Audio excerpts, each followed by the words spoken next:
Shalom anak-anak, hari ini kita akan belajar pelajaran 1. Sungguh Allah Maha Hadir. Bahan Alkitab yang akan menjadi referensi kita dalam pembelajaran kita adalah Kejadian 1 ayat 28 sampai 29, Mazmur 8 ayat 1 sampai 10, dan Mazmur 104 ayat 1 sampai 35. Tujuan pembelajaran anak-anak sekalian di kelas 4 ini, pada pelajaran 1 ini,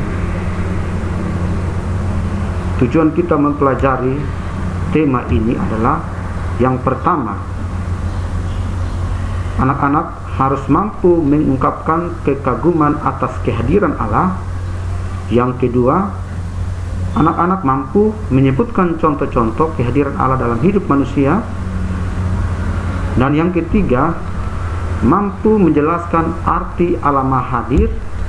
Dan yang keempat, mampu menuliskan sebuah janji atau semboyan yang bertemakan Allah Maha Hadir, aku akan bertanggung jawab. Itu tujuan pembelajaran kita pada pelajaran 1 ini. Pelajaran ini membahas tentang kehadiran Allah. Melalui pelajaran ini, anak-anak diharapkan memahami kehadiran Allah dan bersyukur atas kehadiran Allah dalam hidup anak-anak sekalian. Kehadiran Allah ini salah satunya tampak melalui kemahakuasaan Allah dalam ciptaannya dan dalam berbagai peristiwa kehidupan kita sebagai manusia. Sebelum saya memberikan pemahaman tentang kehadiran Allah yang lebih luas, saya berharap anak-anak sekalian untuk menyanyikan dan memahami lagu Allah Hadir bagi kita dalam Kidung Jemaat nomor 18 ayat 1 dan 4. Ayat 1 dan 4 yang ada di lembar kerja siswa dan mengartikan bentuk-bentuk kehadiran Allah dalam hidup manusia. Syair lagu ini menjadi sebuah pernyataan bahwa Allah hadir dalam kehidupan manusia dan memberi berkat.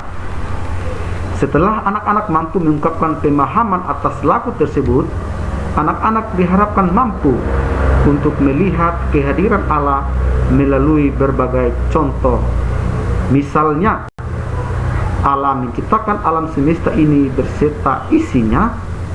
Allah berkuasa atas hidup mereka, baik sejak mereka lahir hingga saat ini, ketika mereka sedang dalam kesusahan, sukacita, dan sebagainya. Berbicara tentang kehadiran Allah, tentu kita akan dihadapkan dengan topik yang sangat luas, karena kehadiran Allah meliputi karyanya dalam menciptakan alam semesta ini beserta dengan segala isinya, termasuk manusia.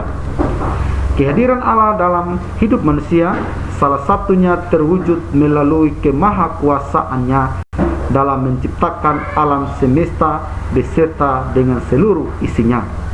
Kehadiran Allah juga terwujud melalui berbagai peristiwa kehidupan manusia. Untuk itu, Allah melibatkan manusia dalam berbagai peristiwa kehidupan manusia. Allah juga memberikan kuasa kepada manusia untuk mengelola alam ini dan keberlangsungan hidupnya sebagai manusia. Uraian materi, kita akan mendengar penjelasan materi. Kehadiran Allah dapat kita lihat melalui alam ciptaannya, termasuk manusia. Allah juga hadir melalui berbagai peristiwa kehidupan yang dialami oleh manusia. Kehadiran Allah melalui alam ciptaannya dapat kita lihat. Misalnya, Allah menciptakan matahari. Kita tahu bahwa matahari adalah sumber energi bagi makhluk hidup di dunia ini. Manusia membutuhkan matahari, misalnya untuk mengeringkan pakaian, untuk memulihkan kesehatan bagi yang berpenyakit asma, atau pada masa pandemi ini yang terinfeksi virus corona bisa juga memanfaatkan sumber energi matahari ini. Atau juga matahari juga berfungsi sebagai sumber energi listrik dan sebagainya. Matahari juga dibutuhkan oleh tumbuh-tumbuhan, misalnya untuk membantu proses fotosintesis. Hewan juga membutuhkan matahari, misalnya untuk menghangatkan tubuhnya, mencerna makanan, dan sebagainya. Anak-anak, Allah juga menciptakan hujan. Air hujan bermanfaat untuk pertanian dan kehidupan manusia. Air hujan juga bermanfaat untuk tumbuh-tumbuhan dan hewan, karena mereka juga memerlukan air untuk kelangsungan hidup mereka. Anak-anak, Allah juga menciptakan tumbuhan. Seluruh makhluk hidup juga membutuhkan tumbuh-tumbuhan untuk kelangsungan hidup mereka. Matahari, hujan, dan tumbuhan hanya sebagian kecil dari begitu banyaknya ciptaan Allah. Selanjutnya, untuk memelihara alam ciptaan Allah tersebut, manusia dipilih oleh Allah untuk menjadi rekan sekerjanya. Anak-anak sekalian, manusia diberi kuasa untuk memelihara dan mengelola alam ciptaan Allah. Tetapi manusia tetap memiliki keterbatasan. Ini yang seringkali kita tidak paham dengan baik. Allah bisa menciptakan manusia, namun manusia tidak bisa. Allah bisa menciptakan binatang, bulan, matahari, dan sebagainya, namun manusia tidak bisa. Tuhan bisa menciptakan hewan-hewan di darat, air, dan udara, namun manusia tidak bisa. Allah bisa menciptakan beraneka macam tumbuhan, manusia tidak bisa. Ini semua menunjukkan betapa berkuasanya Allah dan betapa terbatasnya manusia.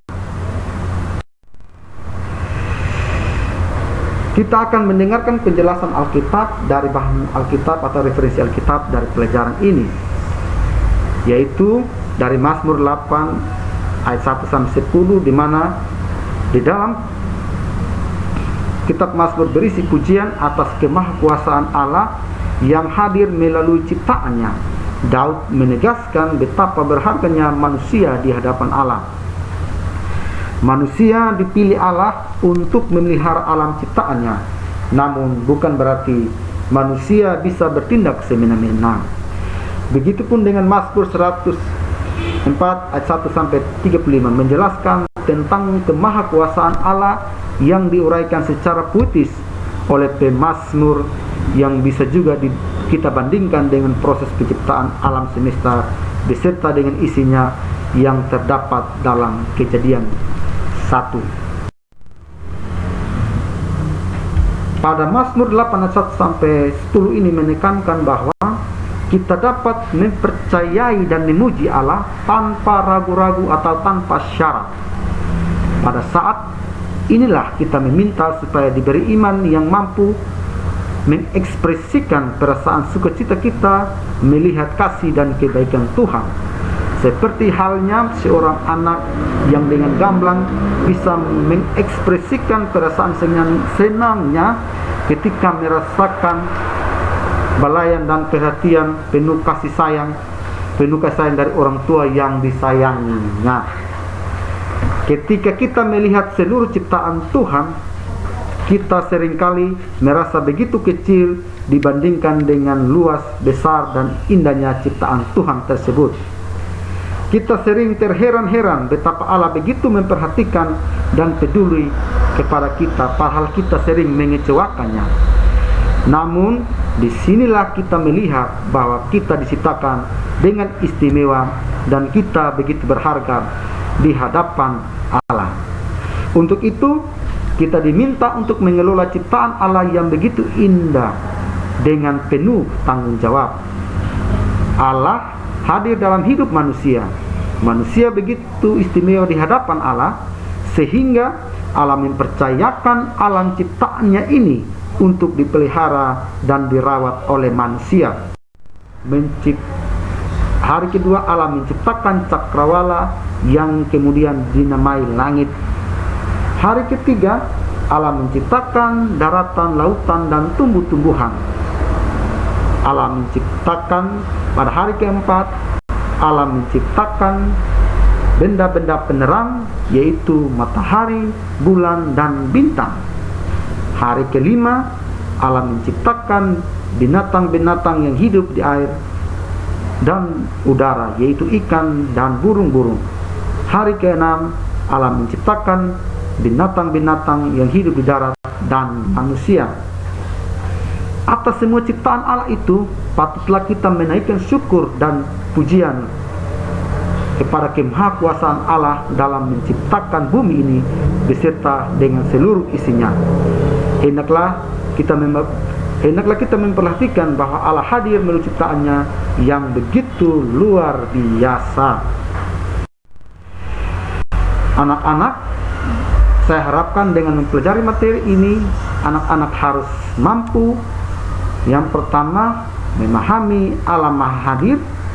Yang kedua, mampu mendalami Kejadian 1 ayat 8 sampai 9, Mazmur 8 ayat 1 sampai 10, Mazmur 104 ayat 1 sampai 35. Dan yang ketiga, mampu memaknai keterbatasan manusia. Yang keempat, anak-anak mampu memahami kehadiran Allah melalui ciptaannya. Yang kelima, anak-anak harus mampu mengakui kehadiran Allah melalui nyanyian. Dan yang keenam, anak-anak harus mampu menghadirkan atau anak-anak harus tahu bahwa kehadiran Allah dalam hidup anak-anak sekalian. Anak-anak sekalian, materi pelajaran 1 sungguh Allah Maha Hadir sampai di sini, dan selanjutnya kita akan lanjutkan dengan pengerjaan lembar kerja siswa. Untuk itu, bagi anak-anak yang belum mengambil lembar kerja siswa, agar segera untuk mengambilnya. Dan sedikit memberitahu Tuhan bahwa minggu depan kita akan ulangan harian pertama dengan mata pelajaran pertama itu sungguh Allah Maha Hadir. Terima kasih, kiranya Tuhan memberkati kita semua. Salam sehat, Shalom.